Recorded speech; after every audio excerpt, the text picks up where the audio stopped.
আসসালামু আলাইকুম ভিউয়ার্স। তো আজ আমরা চলে এসেছি একটি গ্রাম্য ঐতিহ্যবাহী মেলার, যে মেলাটিতে এই যে মাটির পাত্রগুলি খুবই বিক্রি হয় এবং খুবই আকর্ষণীয় দেখতে এগুলো। তো আমরা ছোট থেকে এই মেলাটা দেখে আসছি।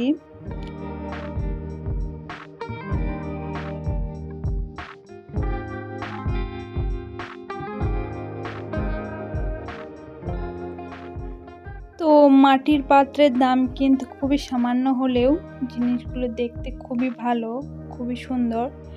তো চলো আমি তোমাদেরকে দেখাচ্ছি এখানে কি কি বিক্রি হচ্ছে।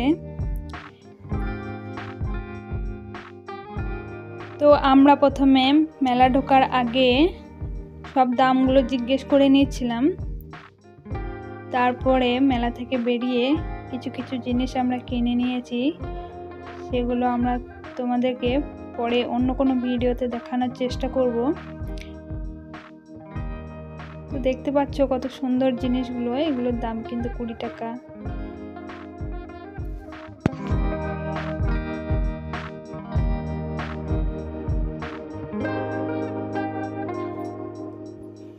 তো এই সুন্দর সুন্দর মাটির জিনিসগুলোর দাম কম হওয়ার সত্ত্বেও কিন্তু মাটির জিনিস বিক্রি খুবই কমে যাওয়ার কারণে এই মেলাটাও দিন দিন ছোট হয়ে যাচ্ছে। আমরা যখন ছোটবেলায় এই মেলাটা দেখতে আসতাম তখন কিন্তু মেলাটা আরও বড় হতো, কিন্তু এখন যত বড় হচ্ছে তত জিনিসগুলো বিক্রি কম হওয়ার জন্যে এই মেলাটা দিন দিন ছোট হতে শুরু করেছে। তো আমাদের কিছু প্রয়োজন না থাকা সত্ত্বেও আমরা কিন্তু একটা জিনিস এখান থেকে কিনে নিয়েছি।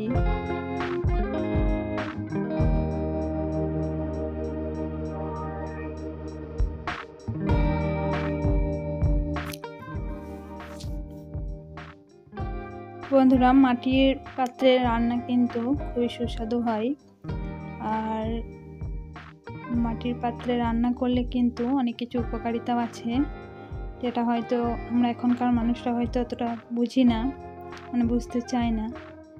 তো যাই হোক, শখ করে কয়েকটা মাটির পাত্র আমি নিয়ে নিয়েছি, তোমাদেরকে কখনো রান্না করে সে ভিডিও দেখাবো।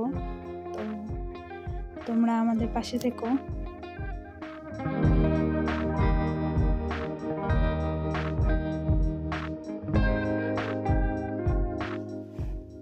তো বন্ধুরা, তোমাদেরকে আমি দেখানোর চেষ্টা করেছি মেলাটা। তো তোমাদেরকে যদি মেলাটা ভালো লেগে থাকে এবং আমার ভিডিও যদি ভালো লেগে থাকে তাহলে অবশ্যই চ্যানেলটিকে সাবস্ক্রাইব করবে। আর আমার ভিডিওটি কেমন লেগেছে তোমরা অবশ্যই কমেন্টে জানিও এবং ভিডিওটাতে একটি লাইক করে দিও। ধন্যবাদ।